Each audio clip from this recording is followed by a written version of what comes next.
નમસ્કાર દર્શક મિત્રો, આપ નિહાળી રહ્યા છો મંતવ્ય ન્યૂઝ અને સૌરાષ્ટ્ર ટુ સુરત સાથે હું જીત ગઢવી। સમાચારની શરૂઆત કરીએ તો ધોરાજીમાં અંધશ્રદ્ધાના નામે માનવતાને લજવતો ચોંકાવનારો બનાવ સામે આવ્યો છે। તો શું હતી સમગ્ર ઘટના, જોઈએ ખાસ અહેવાલમાં। દેશ વિજ્ઞાન અને ટેકનોલોજીના ક્ષેત્રમાં સતત પ્રગતિ સાધી રહ્યા છે, ત્યારે બીજી તરફ સમાજમાં હજુ પણ અંધશ્રદ્ધાના મૂળ ઊંડા હોવાના કિસ્સાઓ સામે આવી રહ્યા છે। ત્યારે રાજકોટના ધોરાજીમાં પતિના અવસાન બાદ પત્નીનું મુંડન કરાવ્યા હોવાના ગંભીર આક્ષેપો કરાયા છે। પીડિતાનો આક્ષેપ છે કે પતિને કેન્સર હોવા છતાં સાસરિયાઓએ ભુવામાં વિશ્વાસ રાખી સારવાર બંધ કરાવી હતી। અંધશ્રદ્ધામાં વધારે માનતા, કેમ કે આ ભુવાને જોવરાવામાં એમાં વધારે મારા સાસુને માનતા હતા। એટલે કેન્સર હતું 3 વર્ષથી છેલ્લા, તો બધી ટ્રીટમેન્ટ બી કરાવી હતી, પણ છેલ્લે ટ્રીટમેન્ટ બી બંધ કરાવી અને ભુવા પાસે જોવરાવવામાં આવેલું। માંગ એ છે કે વહેલામાં વહેલી તકે આ અંધશ્રદ્ધા બંધ થાય અને તેમજ જે ન્યાય મળવો જોઈએ વહેલામાં વહેલી તકે મળે। પતિના મૃત્યુ પછી ત્રીજા દિવસે પતિને શાંતિ મળે તે માટે સાસુ અને નણંદે આ પીડિત મહિલા છે જેના પતિ મોત થયું છે તે મહિલાને મુંડન કરાવી નાખે છે અને ક્ષોભજનક સ્થિતિમાં મૂકી દે છે। 14મી સદીનું માનસિક વર્તન છે। આજે 21મી સદીની અંદર આ પ્રકારના બનાવને સદૈવ વિરોધ હોય અને સમગ્ર જનસમાજ વખોડે છે। મહિલા મંડળો, મહિલા જગતના આગેવાનોએ આ મહિલાને સપોર્ટ કરી અને સાસુ અને નણંદ અને જે જવાબદારો હોય તેની સામે કડકમાં કડક કાર્યવાહી થાય, આવેદનપત્ર આપી અને માગણી કરવી જોઈએ। આક્ષેપને બહુ ધ્યાનમાં ન લઈએ, પણ આ એક કુરિવાજ છે। વર્ષો થયા આ વસ્તુ જે મૂકી દીધી છે।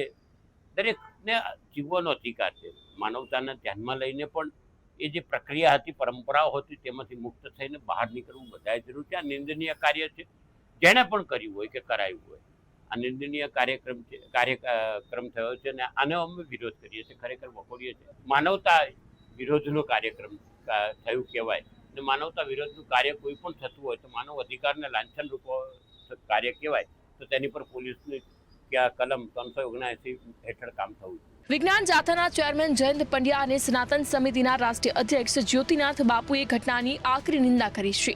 તેમણે આ ઘટનાને 21મી સદીમાં 14મી સદી જેવી વિકૃત માનસિકતા ગણાવી કડક કાર્યવાહીની માંગ કરી છે। આ મામલે પીડિતાએ સાસુ, સસરા અને નણંદ સામે પોલીસ ફરિયાદ નોંધાવી છે। ફરિયાદના આધારે પોલીસ દ્વારા તપાસ હાથ ધરવામાં આવી છે। બ્યુરો રિપોર્ટ, મંતવ્ય ન્યૂઝ। સુરતમાં નાસિરનગરમાં થયેલા ડિમોલેશનને લઈ ચોંકાવનારા ખુલાસાઓ સામે આવ્યા છે।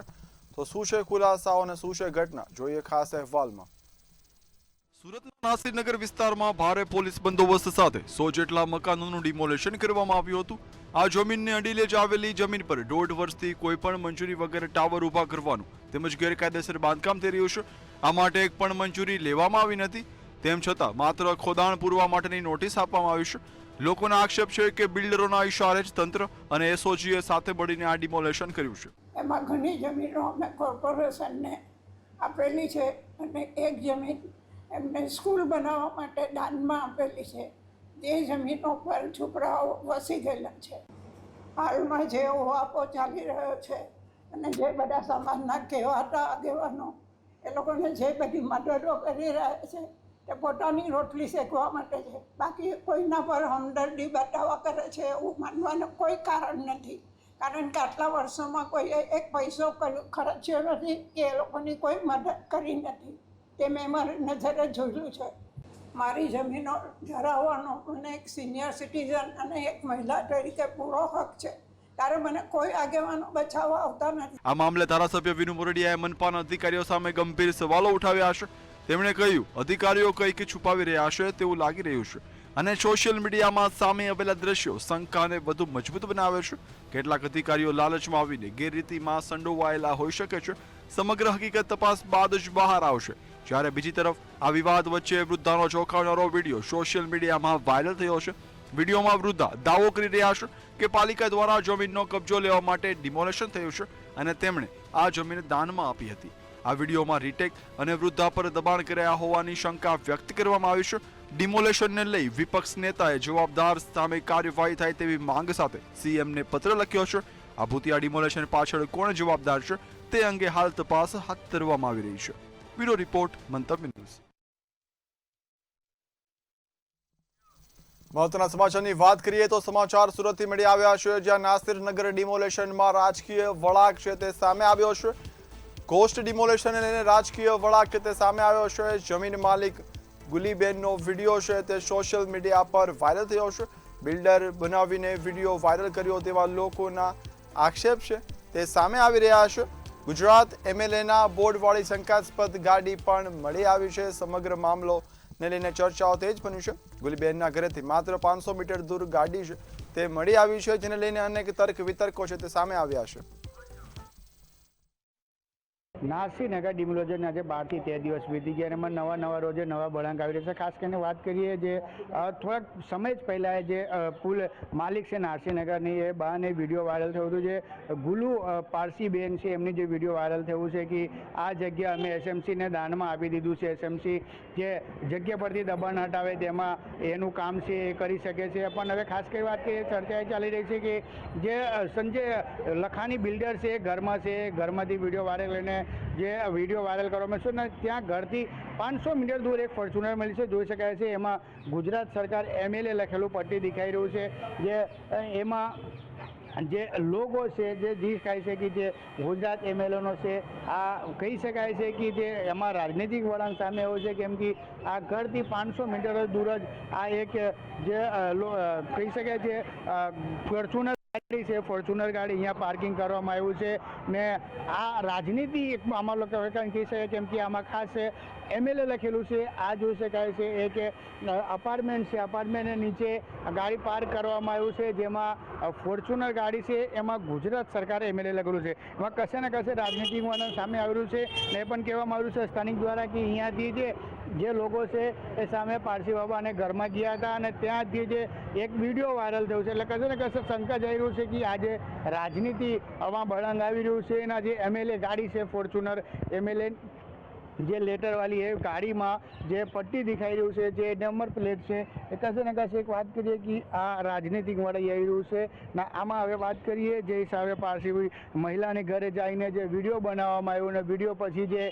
વિડીયો સોશિયલ મીડિયા પર વાયરલ કરવામાં આવ્યું હતું, ત્યારબાદ હવે જે ગાડી છે જે રાજનીતિ વળાંક મળાવી રહી છે, જે એમએલએ વાળી ગાડી છે 500 મીટર અંદરમાં દેખાઈ રહ્યું છે. લોકો એમ પણ કહી રહ્યા છે સંજય લખાણી બિલ્ડર છે એ ઘરની અંદર છે. હવે આમાં જોઈએ જે કેવી રીતે આમાં વાત કરીએ કે જે સ્થાનિક લોકો કહી રહ્યા છે કે અહીંયા ગાડીથી ઉતરીને આ બાજુ ગયા એટલે આ બાજુ શું 500 મીટર અંદર જ જે પારસી બાબાનું ઘર છે, જે ગોલીબેન છે એમના ઘરમાં જે લોકો ઉપસ્થિત છે, જે બિલ્ડર છે એના માણસો બહાર નજર રાખી રહ્યા છે.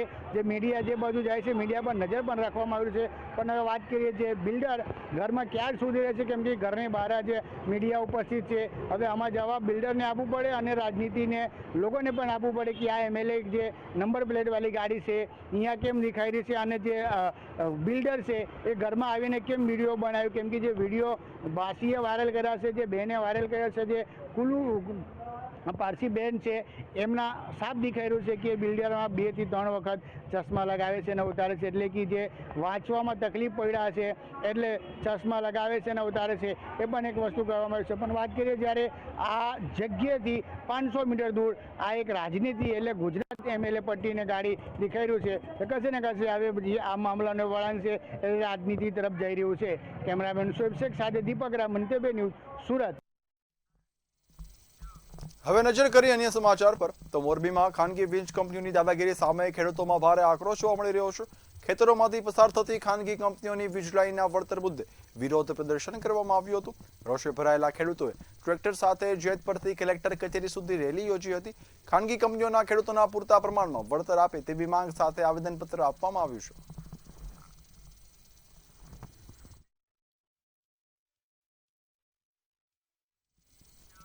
સુરતમાંથી એક ચોંકાવનારી ઘટના સામે આવી છે. કસ્ટડી દરમિયાન એક આરોપીનું મોત નિપજતા સમગ્ર મામલો ચર્ચાનો વિષય બન્યો છે. મળતી માહિતી મુજબ પ્રોહિબિશન કેસમાં પોલીસે એક યુવકની ધરપકડ કરી હતી. ધરપકડ બાદ આરોપીની તબિયત અચાનક લથડી હતી, તે બેભાન થઈ ગયો હતો. ત્યારબાદ તેને તાત્કાલિક સારવાર માટે હોસ્પિટલ ખસેડવામાં આવ્યો હતો. જોકે સારવાર દરમિયાન યુવકનું મોત નિપજ્યું હોવાના અહેવાલો સામે આવ્યા છે. હાલ સમગ્ર મામલે તપાસ શરૂ કરવામાં આવી છે. સુરત શહેરના પાંડેસરા વિસ્તારમાં પાંડેસરા પોલીસ ચોકીની અંદર જે આરોપીને લાવવામાં આવ્યો છે, આરોપીને ડેથ થયું છે.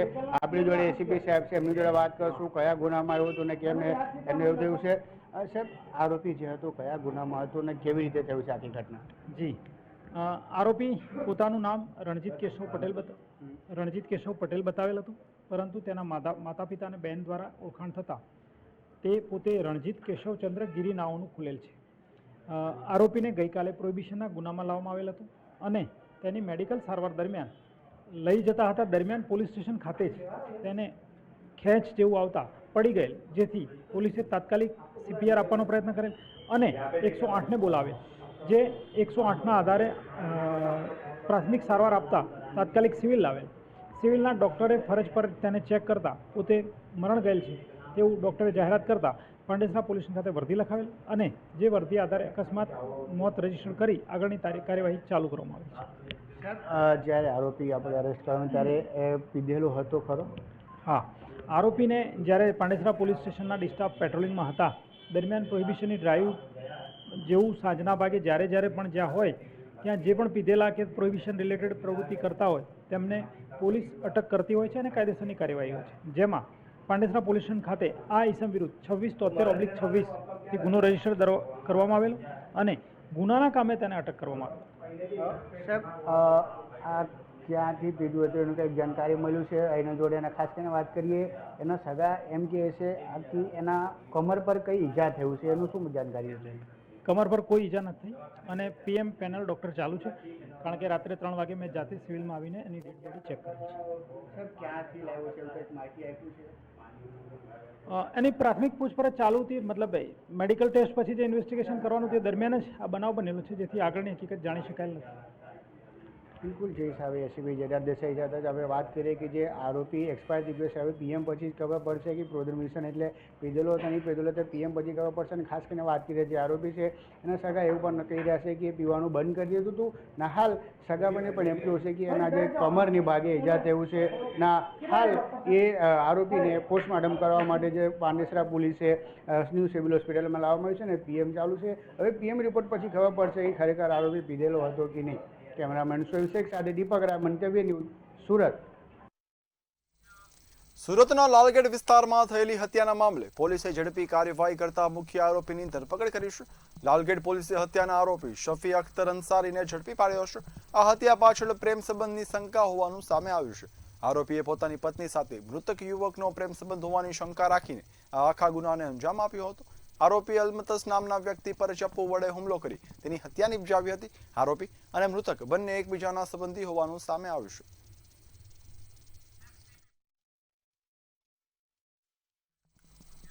સુરતમાં મહાનગરપાલિકાના એક ક્લાર્કને લાંચ લેતા રંગે હાથે ઝડપી પાડવામાં આવ્યો છે. એસીબીએ આરોપીને રૂપિયા 3500ની લાંચ સ્વીકારતા જ દબોચી લીધો હતો. અરજદારને વધુ વેરો વસૂલવાની ધમકી આપી ક્લાર્ક દ્વારા લાંચની માંગણી કરવામાં આવી હતી, જે અંગે અરજદારે એસીબીનો સંપર્ક કરતા સમગ્ર મામલે ટ્રેપ ગોઠવવામાં આવી હતી. વરાછા ઝોન ઓફિસ નજીક એસીબી દ્વારા ગોઠવાયેલો ટ્રેપ સફળ રહ્યો હતો અને લાંચની રકમ સ્વીકારતા જ ક્લાર્ક એસીબીના જાળમાં ફસાઈ ગયો હતો.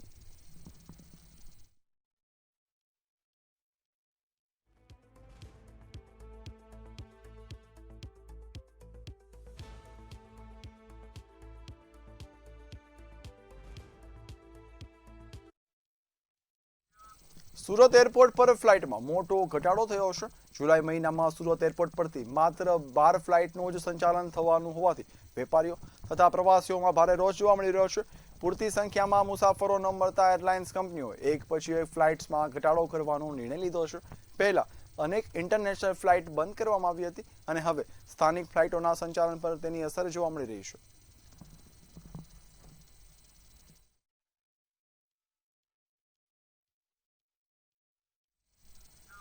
અમદાવાદના નવરંગપુરા સ્પોર્ટ્સ કોમ્પ્લેક્સમાંથી આતંકી હુમલાની ધમકી ભરી ચિઠ્ઠી મળતા પોલીસ તંત્ર એલર્ટ થયું હતું. રૂમ નંબર 119ના લોકરમાંથી મળેલી ચિઠ્ઠીમાં 21 જૂને હુમલાનો ઉલ્લેખ કરાયો હતો. પ્રાથમિક તપાસમાં ચિઠ્ઠી બાળકોની મજાક હોવાનું અનુમાન છે, પરંતુ પોલીસ તમામ પાસાઓને ધ્યાનમાં રાખીને તપાસ કરી રહી હતી.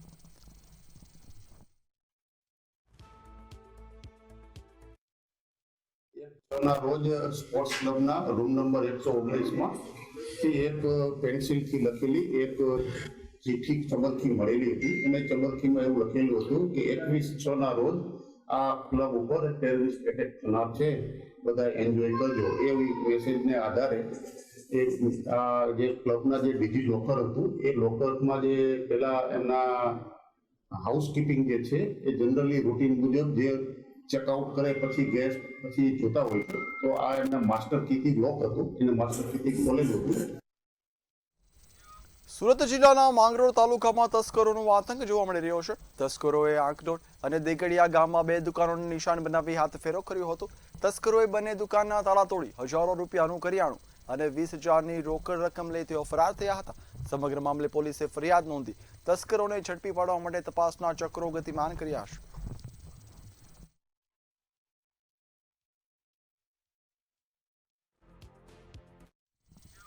જામનગરમાં આંગણવાડી કૌભાંડનો ખુલાસો થયો છે. ગરીબ બાળકો માટે ફાળવવામાં આવતો પૌષ્ટિક આહાર ગોડાઉનમાં જ બગડી રહ્યા હોવાના આરોપ લગાવવામાં આવ્યા છે. વોર્ડ નંબર 4ના પૌષ્ટિક આહાર ગોડાઉનમાં ચણાનો મોટો જથ્થો સડી રહ્યો છે. બીજી તરફ કર્મચારીઓની અછતને કારણે વિતરણ પ્રભાવિત થયું હોવાનું અધિકારીઓએ સ્વીકાર્યું છે. ત્યારે જામનગરમાં આંગણવાડી યોજના પર ગંભીર સવાલો ઉઠી રહ્યા છે. હું અહીંની નજીકની આંગણવાડીમાં ગઈ અને જોયું ને તો ત્યાં 10 ગુણી ચણા પડ્યા હતા. એટલે મેં અહીંયાના આંગણવાડીના બહેનોને પૂછ્યું કે આ ચણા ક્યારે દેવાના હતા, તો કે 2025ની સાલમાં આ ચણા દેવાના હતા. તો મેં તો હજી કેમ નથી દીધા, તો કે અમુક ના ઓટીપી નથી આવતા એટલા માટે. પછી એના સુપરવાઇઝર બેનનો ફોન આવ્યો એટલે એને આ બધી જે ચણા નથી મળ્યા ને એનું એ લોકોએ આરોગ્ય ઉપર નાખી દીધું કે આરોગ્યવાળા ધ્યાન નથી દેતા અને ટાઈમસર કોઈને ઓટીપી અને કાર્ડ કાઢી નથી દેતા, એને કારણે ચણા નથી મળતા. અને બીજું એ લોકોએ એમ કહી દીધું કે જે રાશનવાળા છે ને એ અમને ટાઈમસર રાશન નથી પહોંચાડતા. જે આંગણવાડીમાં પ્રશ્નો ઉભો થયો હતો, નવા ગામની ભીમવાસ અને ગંજીવાડો 2 આંગણવાડી બાજુમાં બેસે છે.